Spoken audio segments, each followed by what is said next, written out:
उपवर्गीकरणाविरोधात भर पावसात संविधान सेनेचा जागर, दंगलकार चंदन शिवेंनी गाजविली सभा। भारतीय संविधान सेना व समविचारी संघटनांच्या वतीने मंगळवार दिनांक 20 जुलै रोजी संस्थापक अध्यक्ष आनंद लोंढे यांच्या नेतृत्वाखाली दंगलकार कवी नितीन चंदन शिवे यांच्या प्रमुख उपस्थितीत केंद्र सरकारच्या उपवर्गीकरण धोरणाच्या निषेधार्थ भव्य मोर्चा काढण्यात आला।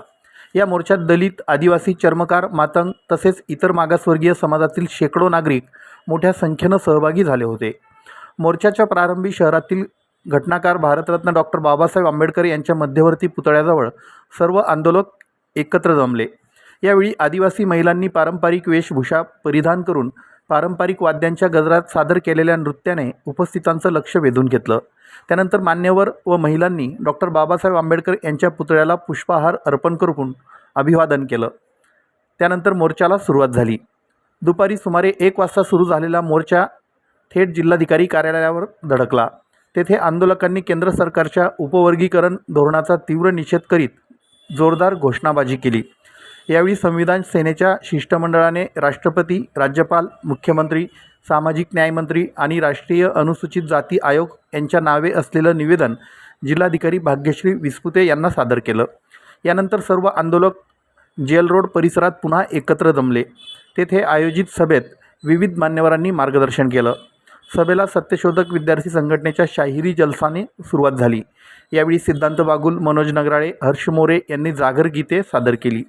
दंगलकार नितीन चंदन शिवे यांच्यासह अन्य वक्त्यांनी संविधान, सामाजिक न्याय आणि अनुसूचित जाती जमातीच्या हक्कांबाबत आपली भूमिका स्पष्ट करत उपवर्गीकरणाचा तीव्र विरोध व्यक्त केला। विशेष म्हणजे दुपारी 1 वाजल्यापासून 3:30 वाजेपर्यंत मोर्चा आणि सभेदरम्यान सतत पाऊस सुरू असतानाही शेकडो आंदोलकांनी पावसाची तमा न बाळगता मोर्चा आणि सभेत उत्स्फूर्त सहभाग नोंदविला। पावसातही कायम राहिलेल्या या मोठ्या उपस्थितीमुळे आंदोलनाला विशेष महत्त्व प्राप्त झालं। आयोजकांनी हे आंदोलन सामाजिक न्याय, संविधानिक हक्क आणि आरक्षण संरक्षणासाठीचा लढा असल्याचं सांगत पुढील काळातही संघर्ष अधिक तीव्र करण्याचा इशारा दिला। आंदोलनात भारतीय संविधान सेनेचे प्रमुख आनंद लोंढे, सुप्रसिद्ध कवी दंगलकार नितीन चंदन शिवे, आंबेडकरी विचारसरणीचे सामाजिक व राजकीय नेते रविकांत वाघ, आनंद सैंदाने, दादा सोनवणे, श्रीराम सोनवणे, दीपक अहिरे, रामकृष्ण नेरकर, श्रीकृष्ण बेडसे, प्राध्यापक विजय जवराळ, पंडित गोसावी, बबन वानखेडे, हरिश्चंद्र लोंढे, श्याम मोरे, कन्हैया साखरे यांनी सहभाग नोंदवीत आंदोलनाला पाठिंबा दिला। सभेत नितीन चंदन शिवे यांच्या भाषणाने उपस्थितांना चांगलंच अंतर्मुख केलं। तसेच त्यांनी आपली गाजत असलेली कांबळे कविता यावेळी सादर केली। भारतीय संविधान सेनेचे प्रमुख आनंद लोंढे, रविकांत वाघ, दीपक अहिरे, भीमाची वाघीण, नाशिक येथील आसावरी बर्वे, मालेगाव येथील अनिल जाधव, आबा अमृतसागर, इंजिनियर रवी पवार आदींची भाषणे झाली। या आंदोलनात गोपाल शिरसाट, भैया वाघ, भाऊसाहेब बळसाने, गौतम पाटोळे, किरण भालेराव, BR आके, देविदास जगताप, राजेंद्र भांबरे, डॉक्टर जयश्री वानखेडे, ज्योती वाईके, ज्योती रावत, रामेश्वर चित्ते, ज्योती वानखेडे, भिवसन अहिरे, बाबूराव नेरकर, जितेंद्र जगताप, राम कानडे, पांडुरंग वानखेडे, जगदीश सरोदे, विशाल वानखेडे, अनिल जाधव, समाधान गायकवाड आदींसह अनुसूचित जाती जमातीतील बहुसंख्य समुदाय सहभागी झाला होता।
जितू पाहिजे पाहिजे बाबासाहेब आंबेडकरांचा छत्रपती शाहू महाराजांचा वीर नायक नवरे यांचा पिढ्यान पिढ्याची मक्तेदारी विद्येची ठोकशाही अरे रोहित मेला दलित गेला मरते ही लोकशाही मरते ही लोकशाही मरते ही लोकशाही मरते ही लोकशाही ही लोकशाही या जाती व्यवस्थेनं आम्हाला काय सांगितलं तुम्हाला माहितीये का? नाही शिकायचं तुम्ही राबायच मनुस्मृतीनं घातली बंदी मनुस्मृतीनं घातली बंदी मनुस्मृतीनं घातली बंदी वेद ऐकिले तर मंत्र वाचिले तर शिस वतले. आंबेडकर जेवढा डेंजर होता तेवढाच 1956 नंतरचा बी आंबेडकर डेंजरच आहे. कारण तो पेरला गेलेला, नुसता पेरला गेलेला नाही तर तो उगवलेला. मग हा उगवलेला आंबेडकर मुळासकट कापायचं काम सिस्टीम करते. पण कितीही कापलं तरी हे नव्यानं उगवतच. मागच्या पिढीनं नव्या पिढीला जे द्यायला पाहिजे होतं ते दिलं नाही. कुवतीचे पॅन्थर गेले, कुवत असणारे कुवतीचे पॅन्थर गेले आणि आता पावतीचे पॅन्थर आले. एका एका शहरात 15-15 पुतळे आहेत. का? आणि प्रत्येक पुतळ्यावर 4 जणांचं पोट चालत. हे असं बोलल्यावर मारतात. आणि मग ते वर्षभर कबूतर ते घाण करतात. 13 एप्रिलला पॅन्थर चालू होते. धुवा धुवा उद्या हार आणा.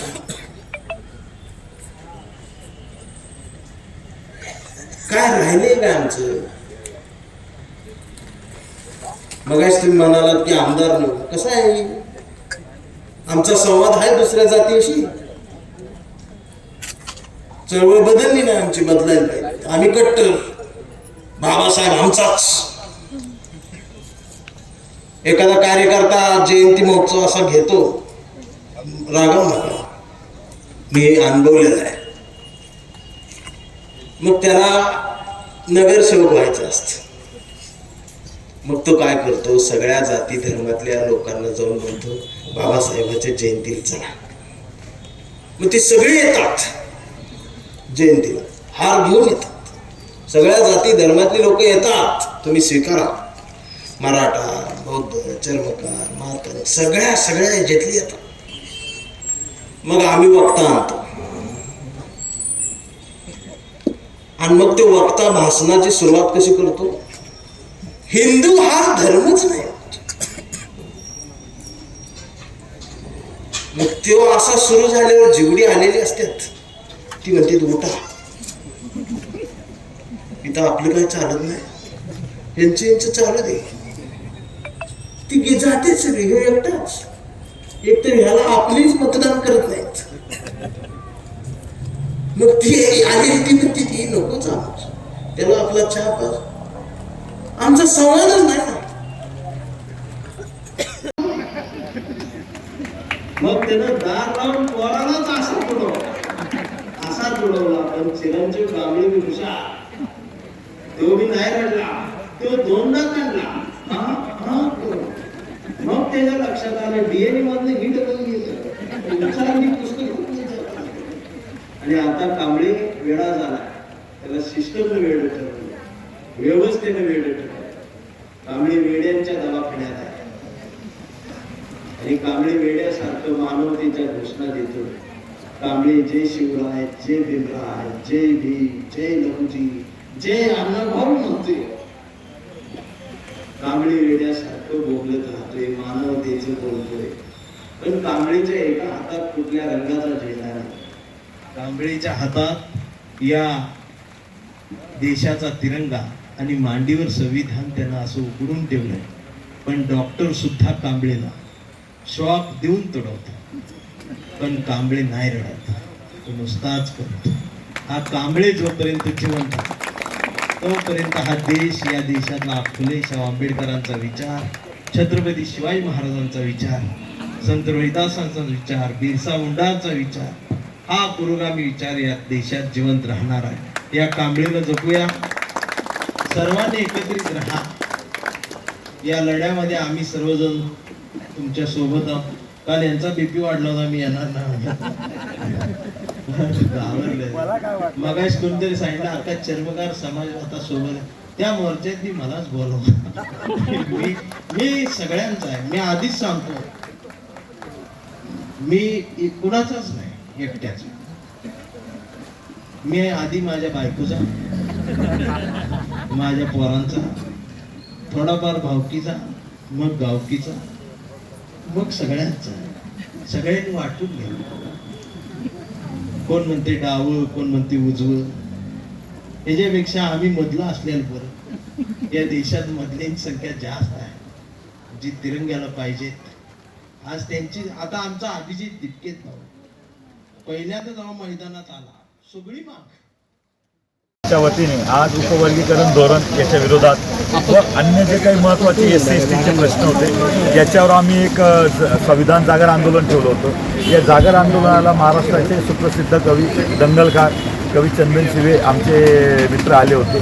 त्याच्यानंतर समाजातले अनेक चर्मकार बांधव असतील, आदिवासी बांधव असतील, मातंग बांधव या ठिकाणी आले होते आणि समाजातले जे ज्येष्ठ युवक आहेत त्यांनी पण मोठे साथ दिली. भर पावसात सुद्धा महिला भगिनी मोठ्या संख्येने होते आणि पूर्ण पाऊस सुरुवातीपासून शेवटपर्यंत चालू असताना सुद्धा कोणीही जागेवरून हललं नाही.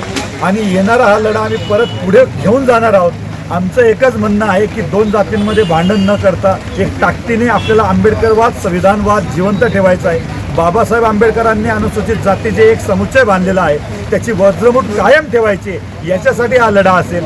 आणि येणाऱ्या काळामध्ये भारतीय संविधान सेनेच्या वतीने आम्ही मोठाले लढे, प्रश्न आपल्यासाठी, हक्कासाठी लढू, एवढीच ग्वाही देतो.